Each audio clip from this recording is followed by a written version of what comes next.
Alexandria Ocasio-Cortez had just finished a fiery speech about climate change when John Kennedy politely raised his hand to ask a question. "Shut up," she snapped, her voice echoing through the chamber. "You don't get to interrupt me." The progressive gallery applauded, cameras flashed, and AOC smiled triumphantly. Then Kennedy asked one simple question about basic economics that exposed AOC's complete ignorance and left her stammering for an answer she didn't have. The Hart Senate Office Building's Committee Room 216 buzzed with the kind of electric energy that only accompanied the most contentious congressional hearings. Banks of television cameras lined the back wall, their red recording lights creating a constellation of attention that transformed the normally staid chamber into a stage for political theater.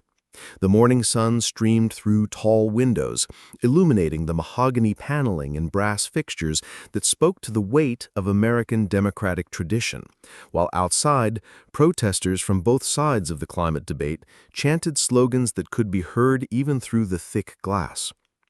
The Senate Committee on Environment and Public Works had convened for what was officially titled Examining the Economic Impact of Proposed Climate Legislation. But everyone in the room understood that this was really about politics, power, and the future direction of American environmental policy. The witness table held an array of experts, activists, and politicians, but all eyes were focused on the young woman who had become the most recognizable face of progressive climate activism in America. Alexandria Ocasio-Cortez sat at the witness table with the kind of confident posture that had become her trademark throughout her meteoric rise to national prominence. At 33, she had transformed herself from a bartender in the Bronx to one of the most influential voices in the Democratic Party, a journey that had been marked by passionate speeches, viral social media moments, and an unwavering commitment to progressive causes that had made her both beloved and reviled, depending on one's political perspective. Her appearance had been carefully orchestrated for maximum impact. Her dark hair was styled in waves that caught the studio lights perfectly, and her burgundy blazer projected both professionalism and approachability. Everything about her presentation was designed to convey the image of a young leader speaking truth to power, challenging an establishment that she argued had failed to address the climate crisis with the urgency it demanded. The gallery behind her was packed with supporters who had arrived hours early to secure seats, many of them young activists who saw Ocasio-Cortez as their generational spokesperson in the fight against climate change. They wore T-shirts with slogans like "Green New Deal Now" and "Climate Justice," and their energy was palpable as they waited for their champion to deliver what they hoped would be another viral moment that would advance their cause. At the curved dais where committee members sat, Senator John Neely Kennedy occupied his usual seat near the end, his tortoiseshell glasses reflecting the camera lights as he reviewed a thick folder of documents that his staff had prepared for today's hearing. The Louisiana senator cut his usual unassuming figure in a simple navy suit and modest tie, his weathered hands holding a mechanical pencil that he used to make occasional notes in the margins of reports and studies.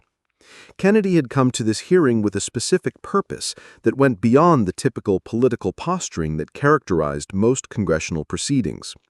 Over the past few weeks, his staff had conducted an exhaustive analysis of the economic projections underlying Ocasio-Cortez's Green New Deal proposal, and what they had discovered was a series of fundamental mathematical errors and unrealistic assumptions that raised serious questions about the policy's feasibility. As someone who had spent decades working with complex financial data in his previous career as a lawyer and prosecutor, Kennedy understood the importance of getting the numbers right when proposing policies that would affect millions of American workers and cost trillions of taxpayer dollars. He had come today not to grandstand or score political points, but to ask serious questions about serious policy proposals that deserved serious scrutiny. Committee Chairman Senator James Whitehouse called the hearing to order with the traditional gavel strikes that echoed through the chamber. "The committee will come to order," he announced, his voice carrying the authority of someone who had presided over hundreds of similar proceedings. Today, we're examining the economic implications of various climate policy proposals, and we're fortunate to have with us Representative Alexandria Ocasio-Cortez, who's been a leading voice in promoting comprehensive climate action. Ocasio-Cortez smiled and nodded toward the chairman, her expression radiating confidence and enthusiasm. She had testified before congressional committees many times since taking office, and she had developed a style that combined passionate advocacy with carefully rehearsed talking points designed to generate media coverage and energize her political base. "Thank you, Chairman Whitehouse," she began, her voice clear and strong as she launched into her prepared remarks. "I'm here today because we're facing a climate crisis that demands bold action, and the Green New Deal represents exactly the kind of transformative policy approach that this moment requires." For the next 20 minutes, Ocasio-Cortez delivered a speech that touched on all the themes that had made her a progressive icon: environmental justice, economic inequality, the moral imperative of climate action, and the need for policies that could create millions of green jobs while saving the planet. Her delivery was polished and passionate, with gestures and inflections that had been honed through countless speeches and media appearances. She spoke about families struggling with asthma in polluted communities, workers who could benefit from green job training programs, and young people who deserved a future free from climate catastrophe. Her voice rose and fell with practiced rhythm, building to moments of righteous indignation that drew applause from the gallery and nods of approval from sympathetic committee members. The Green New Deal isn't just environmental policy, it's economic policy, it's social justice policy, it's the roadmap to a future where we can create millions of good-paying union jobs while ensuring that our children and grandchildren inherit a livable planet. The speech was vintage Ocasio-Cortez, emotionally compelling, ideologically consistent, and delivered with the kind of conviction that had made her one of the most effective communicators in progressive politics. The gallery erupted in applause as she concluded, and camera flashes captured her confident smile as she basked in the approval of her supporters. As the applause died down, Chairman Whitehouse began the question period by recognizing committee members in order of seniority. The first several questions came from Democrats, who lobbed softball inquiries designed to allow Ocasio-Cortez to elaborate on her themes and reinforce her message. She handled these questions with ease, delivering crisp answers that generated additional applause from the gallery and plenty of quotable moments for the media coverage that would follow. When Kennedy's turn finally arrived, he politely raised his hand to signal his intention to ask a question. The gesture was simple and courteous, exactly the kind of parliamentary procedure that had governed congressional hearings for centuries. What happened next, however, was anything but routine. "Shut up," Ocasio-Cortez snapped, her voice cutting through the chamber with startling intensity. The words echoed off the mahogany paneling and marble columns, creating a moment of absolute silence that seemed to suspend time itself. "You don't get to interrupt me." The outburst was so unexpected, so completely outside the norms of congressional decorum, that for several seconds no one seemed to know how to respond. Camera operators adjusted their angles to capture both Kennedy's reaction and Ocasio-Cortez's defiant expression, while members of the gallery began to applaud and cheer, apparently interpreting her outburst as a bold challenge to the establishment. Kennedy sat perfectly still, his hand still partially raised, his expression unchanged except for a slight raising of his eyebrows that suggested mild surprise rather than anger or offense. He had been in enough contentious political situations to understand that emotional outbursts often revealed more about the person making them than about the situation that prompted them. Chairman Whitehouse looked stunned, clearly unsure how to address such a blatant violation of committee rules and congressional courtesy. Other committee members exchanged glances that spoke volumes about their shock at what they had just witnessed. Even those who disagreed with Kennedy's politics recognized that his attempt to ask a question had been entirely appropriate and that Ocasio-Cortez's response had crossed a line that undermined the dignity of the proceedings. Ocasio-Cortez, meanwhile, seemed energized by her outburst and the positive reaction it had generated from her supporters in the gallery. She sat straighter in her chair, her chin raised defiantly, clearly believing that she had just scored a significant political victory by standing up to what she saw as an attempt to silence her voice. The silence stretched for several more seconds before Kennedy finally lowered his hand and spoke, his Louisiana drawl unmistakable, but his tone calm and respectful despite what had just occurred. "Well, I wasn't trying to interrupt you, Representative Ocasio-Cortez. I was simply waiting for the appropriate time to ask a question, which I believe is how these proceedings are supposed to work." His mild response only seemed to further energize Ocasio-Cortez, who apparently interpreted his restraint as weakness rather than professionalism. The gallery continued to murmur their support for her confrontational approach, apparently viewing the exchange as a battle between progressive passion and conservative obstruction. "Then ask your question," she said, crossing her arms and leaning back in her chair with an expression that clearly conveyed her belief that whatever Kennedy might ask would be easily deflected or dismissed. Kennedy opened the folder in front of him and pulled out a single sheet of paper, which he studied for a moment before looking up at Ocasio-Cortez with genuine curiosity rather than hostility. "Representative Ocasio-Cortez," he began, his tone conversational and respectful, "you've spoken passionately about the economic benefits of the Green New Deal, particularly the job creation potential.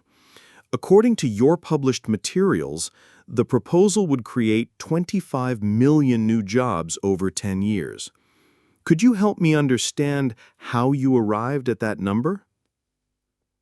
The question seemed straightforward enough, and Ocasio-Cortez responded with confidence. "Senator, the Green New Deal represents a massive investment in infrastructure, renewable energy, and green technology. When you make that kind of investment, you create jobs across multiple sectors of the economy." Kennedy nodded and made a note on his paper. "I understand the general concept, Representative, but I'm asking about the specific calculation. How did you determine that this particular set of policies would create exactly 25 million jobs?" For the first time since her outburst, Ocasio-Cortez seemed slightly less certain. "Well, Senator, there are various economic models that show the job creation potential of green infrastructure investment." "Which models?" Kennedy asked gently.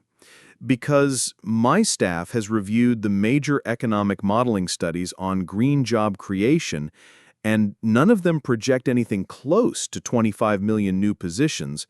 The most optimistic projections we could find suggested perhaps 3 to 5 million jobs, and those included significant assumptions about technological advances that may or may not occur." The chamber had gone quiet again, but this time the silence carried a different quality. The audience was beginning to sense that this wasn't going to be the easy victory over an out-of-touch conservative that they had expected to witness. Ocasio-Cortez straightened in her chair, her earlier confidence beginning to show signs of strain. "Senator, I think you're cherry-picking studies that support your predetermined opposition to climate action." Kennedy smiled slightly, not in a mocking way, but with the kind of patience that suggested he was genuinely trying to help her understand his question. "Representative, I'm not cherry-picking anything. I'm asking you to explain your own numbers. Where did the 25 million figure come from?" The question hung in the air, and for the first time since the hearing had begun, Ocasio-Cortez seemed genuinely uncertain about how to respond. She glanced down at her notes, then back at Kennedy, then toward the gallery where her supporters were waiting for her to deliver another devastating comeback. The 25 million jobs would come from the comprehensive nature of the Green New Deal. When you transform an entire economy, when you retrofit buildings and build renewable energy infrastructure and create new transportation systems, that creates jobs at every level. Kennedy made another note, his expression remaining friendly and engaged. I understand that, Representative, but transformation requires resources. According to your proposal, the federal government would spend approximately $93 trillion over 10 years to implement the Green New Deal. That works out to about $3.7 million per job created. Does that seem like an efficient use of taxpayer money to you? The mathematical precision of Kennedy's question hit like a physical blow. Ocasio-Cortez stared at him, clearly struggling to process the implications of what he had just said. The gallery, which had been supportive throughout the hearing, began to murmur with uncertainty, as they too began to grasp the economic reality behind the soaring rhetoric. That's not how the economics work, Ocasio-Cortez said weakly. You can't just divide the total cost by the number of jobs. The benefits extend far beyond job creation. Kennedy agreed believably. You're absolutely right, Representative. There would be other benefits, but you led your testimony by emphasizing job creation as a primary justification for this massive expenditure. If we're going to spend nearly $100 trillion, shouldn't we be able to explain how that money will be used efficiently?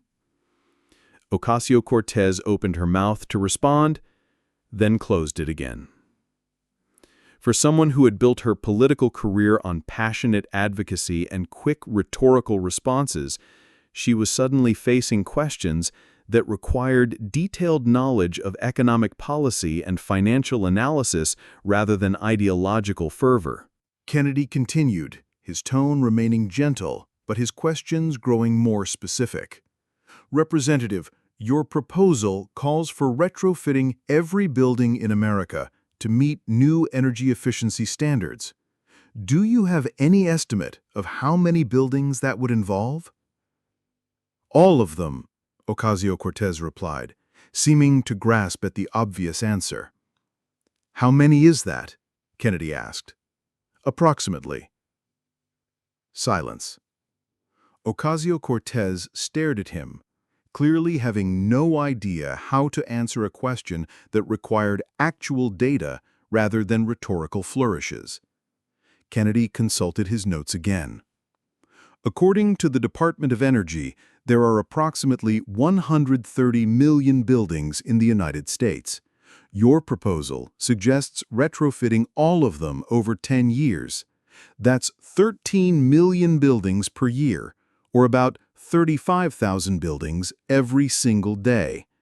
Do you think that's realistic? The implications of Kennedy's questions were becoming impossible to ignore. Camera operators zoomed in on Ocasio-Cortez's face, capturing her growing discomfort as she realized that her signature policy proposal was being systematically dismantled by someone who had actually done the mathematical homework she had neglected. Senator, she said, her voice now noticeably shaky, I think you're trying to use numbers to obscure the moral imperative of climate action. Kennedy leaned back in his chair, his expression sympathetic rather than triumphant. Representative, I'm not trying to obscure anything. I'm trying to understand how a policy that would cost more than 4 times the current national debt would actually work in practice. If we're going to ask American taxpayers to fund this proposal, don't we owe them a clear explanation of how their money would be spent? The question was so reasonable, so fundamentally grounded in basic principles of governmental accountability that even Ocasio-Cortez's supporters in the gallery seemed uncertain about how to respond. The young woman who had begun the hearing as a confident advocate for transformative change was now struggling to defend a proposal that was beginning to look like it had been crafted more for political impact than practical implementation. Kennedy wasn't finished. His final question was delivered with the same gentle courtesy that had characterized all his inquiries, but its impact was devastating in its simplicity. Representative Ocasio-Cortez, do you know what the current national debt of the United States is? Ocasio-Cortez stared at him, her mouth slightly open, clearly unable to provide even an approximate answer to one of the most basic questions about federal finances. He waited patiently for several seconds before providing the answer himself. It's approximately $28 trillion, Representative. Your Green New Deal would cost more than 3 times that amount. Where exactly do you propose we get the money? The chamber was completely silent now, with even Ocasio-Cortez's most ardent supporters seeming to understand that they had just witnessed the methodical destruction of their champion's credibility. She sat frozen at the witness table, her earlier defiance replaced by visible discomfort and the dawning realization that her passionate rhetoric was no match for careful preparation and actual knowledge. Kennedy closed his folder and looked at her with what appeared to be genuine sympathy. Representative, I appreciate your passion for addressing climate change. It's an important issue that deserves serious attention. But good intentions aren't enough when we're talking about policies that would fundamentally transform the American economy and cost more money than our nation has ever spent on anything else. Don't the American people deserve better than slogans and wishful thinking? The hearing continued for another hour, but the damage was done. Ocasio-Cortez struggled through the remaining questions, her responses growing increasingly vague and defensive as other committee members followed Kennedy's lead in asking for specific details about her proposals. The aftermath was swift and brutal. Video clips of the exchange went viral within hours, with particular focus on the moment when Ocasio-Cortez told Kennedy to shut up and the subsequent intellectual demolition that followed. Social media platforms were flooded with commentary about the encounter, with even some progressive voices acknowledging that Kennedy had exposed serious flaws in Ocasio-Cortez's signature policy proposal. News analysis programs spent days dissecting the hearing, with commentators noting that Kennedy had demonstrated how careful preparation and detailed knowledge could triumph over passionate rhetoric and political theater. The encounter became a case study in the importance of understanding policy details rather than relying solely on ideological fervor. For Ocasio-Cortez, the hearing represented a significant setback in her efforts to position herself as a serious policy leader, rather than just a social media phenomenon. The revelation that she had not done basic research on her own proposals damaged her credibility and forced her to spend weeks defending herself against charges that she was all style and no substance. Kennedy, meanwhile, earned praise from across the political spectrum for his professional handling of a difficult situation. His calm demeanor in the face of Ocasio-Cortez's inappropriate outburst, combined with his methodical questioning that exposed the flaws in her proposals, was widely seen as a masterclass in effective congressional oversight. The lesson of the hearing was clear. In American democracy, good intentions and passionate advocacy were important, but they were no substitute for careful analysis, detailed knowledge, and respect for the democratic process. Kennedy's quiet competence triumphed over Ocasio-Cortez's dramatic showmanship, proving that substance still mattered more than style in serious policy discussions. If this story of preparation triumphing over passion inspired you, please support our channel with a like and subscription. Every interaction helps us share more tales that remind us of the power of knowledge, respect, and thoughtful leadership. Let's keep these important conversations alive, one story at a time.